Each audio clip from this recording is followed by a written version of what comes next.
और में हम बात करेंगे कि नवजात शिशु में आजकल जॉन्डिस होता है तो उन किन कारणों की वजह से होता है और उसके लक्षण क्या होते हैं।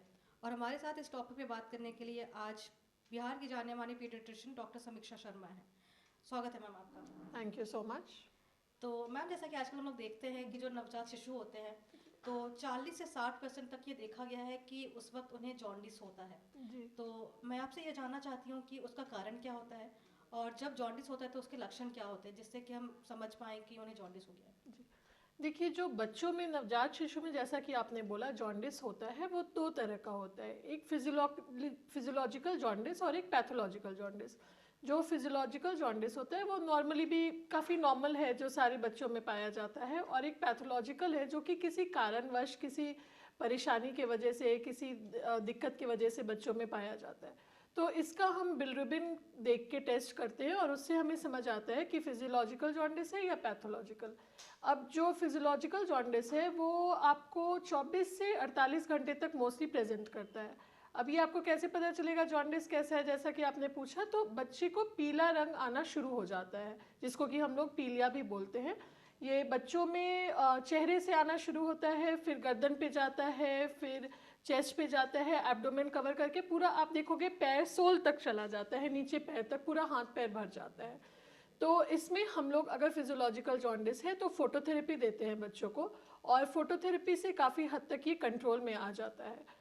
और फोटोथेरेपी के दौरान हमें ये ध्यान में रखना होता है कि बच्चा डिहाइड्रेट नहीं हो जाए, क्योंकि अगर आप फोटोथेरेपी दे रहे हो तो बच्चे में पानी की कमी होने के बहुत चांसेस हो जाते हैं। तो उस वक्त हाइड्रेशन का पूरा मेंटेन करना है, बच्चे को माँ का दूध प्रॉपर 2-2, 3-3 घंटे पे माँ का दूध देना है। और यही सब बात का ध्यान करके अगर हम इसको ध्यान से करेंगे तो हम जॉन्डिस से काफ़ी हद तक सोल्यूशन निकाल पाएंगे।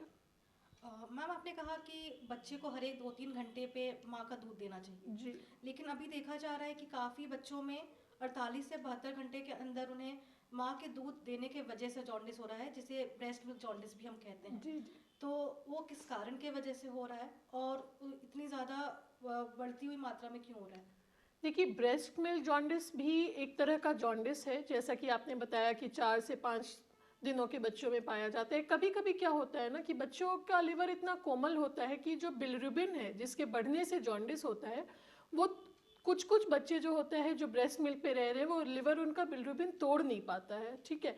इस वजह से उसको हम लोग ब्रेस्ट मिल्क जॉन्डिस कहते हैं। अगर हम देख रहे हैं कि ये फिजियोलॉजिकल जॉन्डिस है और हम फोटोथेरेपी दे रहे हैं, उसके बाद भी अगर जॉन्डिस कम नहीं हो रहा है, अगर हम चेक कर रहे हैं और बिलिरुबिन डाउन नहीं हो रहा है, तो हमारे एक दिमाग में एक ये चीज़ आता है कि हो सकता है कि ब्रेस्ट मिल्क जॉन्डिस हो। तो उसमें हम माँ को बोलते हैं कि आप थोड़े दिन के लिए, थोड़े टाइम के लिए गैप दे के बच्चों को दूध पिलाना रोकिए। अगर वो रोकते हैं और उसके बाद देखा जाएगा कि बिलिरुबिन घट रहा है, तो फिर हमें वो समझना होगा कि वो ब्रेस्ट मिल्क जॉन्डिस है। और आप अगर देखोगे फिजियोलॉजिकल जॉन्डिस 8 से 10 दिन में वो खुद ब खुद चला जाता है या फोटोथेरेपी दे के चला जाता है। ब्रेस्ट मिल्क जॉन्डिस थोड़ा सा और लेट होता है, वो जाने में थोड़ा सा और टाइम लगता है। तो वैसे हम डिफ्रेंशिएट कर सकते हैं। और हाँ, अभी ब्रेस्ट मिल्क जॉन्डिस भी हो रहा है, बट जैसा कि आप, मैं बताना चाहूँगी, मैक्सिमम जो होता है वो फिजियोलॉजिकल जॉन्डिस होता है, जो खुद ब खुद भी चला जाता है या फिर फोटोथेरेपी देने के बाद चला जाता है। अ, आजकल मैम मैंने पढ़ा है और देखा भी है ये जी चीज़ जी कि लोग कहते हैं कि जब उन्हें ब्रेस्ट मिल्क जॉन्डिस होता है बच्चों में, तो बच्चों को धूप दिखाना चाहिए, उन्हें ऐसे धूप में रखना चाहिए। सनलाइट इसका क्योर होता है, इसको क्योर करता है।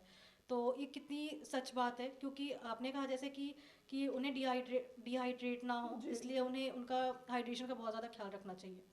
तो सनलाइट किस तरीके से हेल्प करता है ब्रेस्ट मिल्क जॉन्डिस को क्योर करने में? देखिए, ऐसा कहीं बुक में या इस तरह से तो सनलाइट का कोई रोल नहीं है, पर फोटोथेरेपी में क्योंकि हम लोग फोटोथेरेपी का लाइट देते हैं जिससे कि ब्रेकडाउन होता है बिलिरुबिन, और उसके चलते जॉन्डिस का बिलिरुबिन डिक्रीज होता है और जॉन्डिस से हम निजात पाते हैं। इसीलिए बहुत लोग, जो पुराने लोग हैं या चला आ रहा है कि थोड़ी देर सुबह का धूप दिखा दिया करो, उससे कंट्रोल हो जाएगा। ये तो खुद ब खुद फिजियोलॉजिकल मतलब खुद ब खुद ठीक हो जाना, ये तो खुद ब खुद धीरे धीरे ठीक हो जाएगा। पर उसमें हो गया कि चलो धूप दिखा दो वो और ठीक हो जाएगा, जिसको होना ही है ठीक वो तो हो ही जाएगा। वैसे भी फिजियोलॉजिकल का नाम ही वही है कि हाँ, वो खुद ब खुद टाइम के साथ 7 से 8 दिन चला जाएगा। और हाँ, आप धूप दिखाओ, अच्छा है, विटामिन डी मिलेगा बच्चों को, धूप, सुबह की धूप दिखानी चाहिए। पर जॉन्डिस से बहुत अभी ऐसा कुछ नहीं है कि उससे कोई फर्क पड़ेगा। उसके लिए अगर ज़्यादा जॉन्डिस है तो आपको फोटोथेरेपी का ज़रूरत पड़ना ही है। चूँकि नवजात शिशुओं में जॉन्डिस इतना ज़्यादा हो रहा है, जी 40 से 60% बच्चों में होता ही होता है। जी और जब जॉन्डिस होता है तो उन्हें माँ का दूध पिलाना बहुत ही ज़्यादा जी। ज़रूरी है। तो मैं आपसे यह जानना चाहती हूँ कि माँ का उस वक़्त डाइट क्या होना चाहिए? क्या कुछ उस वक़्त बदलाव आना चाहिए माँ के डाइट में, अगर बच्चे को जॉन्डिस हो गया है तो? हाँ, देखिए माँ को तो हाइड्रेशन मेंटेन करना ही है। फर्स्ट 6 मंथ्स वैसे भी बच्चों को ब्रेस्ट फीडिंग पे ही रहना है। हर 2-3 घंटे पे माँ को अपना दूध पिलाना ही है बच्चों को।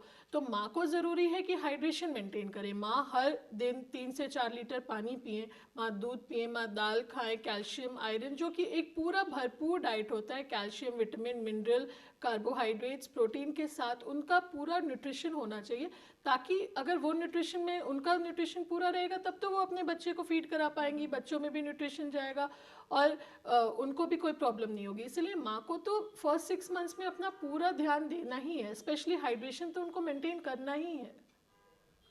तो मैम मेरा आखिरी सवाल आपसे यह है कि ये ट्रीटमेंट इसका क्या है जॉन्डिस का, कि जो बच्चे में होता है इसका ट्रीटमेंट क्या है और इससे बचाव कैसे कर सकते हैं, मतलब कि बर्थ से पहले माएँ किन किन चीज़ों का ख्याल रख सकती हैं जिनसे कि उनके बच्चे को जॉन्डिस नहीं हो? देखिए कॉन्जेनाइटल जॉन्डिस जो होता है, फिजियोलॉजिकल जॉन्डिस जो होता है, वो लो बर्थ वेट बेबीज़ में कॉमन होता है, ठीक है। प्री टर्म बेबीज़ में जिनका जन्म टाइम के पहले हो गया, इन जैसे ये सारे कुछ कंडीशंस हैं जिनमें इस टाइप का जॉन्डिस कॉमनली होता है, ठीक है। उसको अगर हम रोक पा सकते हैं, अगर पूरा टर्म हो गया बच्चा, अगर 37 वीक्स कंप्लीटेड हो गया, तो उस तरह से हम प्रिवेंट कर सकते हैं। और जहाँ तक कि ट्रीटमेंट है, अगर फिजियोलॉजिकल जॉन्डिस है हम फोटोथेरेपी करेंगे, ठीक है, बच्चे को फीड कराते रहेंगे।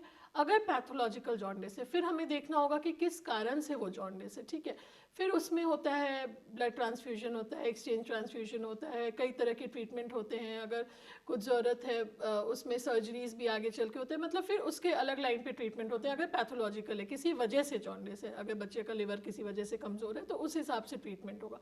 अदरवाइज फिजियोलॉजिकल में हमें फोटोथेरेपी देना है, हाइड्रेशन मेंटेन करना है, और प्रिवेंशन में यही देना है कि आप वेट बच्चे का लो बर्थ वेट नहीं हो, प्री टर्म नहीं हो, मदर प्री मतलब हाइपरटेंशन नहीं हो, मतलब मदर को अपने लास्ट ट्राइमेस्टर पे ध्यान देना है कि वो उन्हें कोई बीमारी नहीं हो और वो पूरा टर्म करके बच्चा तब पैदा हो और अच्छे से हो। बहुत बहुत धन्यवाद मैम आपका ये तमाम जानकारी देने के लिए। तो दर्शकों, हमने आज की वीडियो में देखा कि नवजात शिशु में जॉन्डिस क्यों होता है, उसके लक्षण क्या हैं और उसका ट्रीटमेंट क्या है। तो आज की वीडियो में इतना ही। और अगर आपने अभी तक हमारे यूट्यूब चैनल को सब्सक्राइब नहीं किया तो तुरंत कर लें, साथ ही में हमारे फेसबुक पेज को भी लाइक करें। वीडियो देखने के लिए धन्यवाद।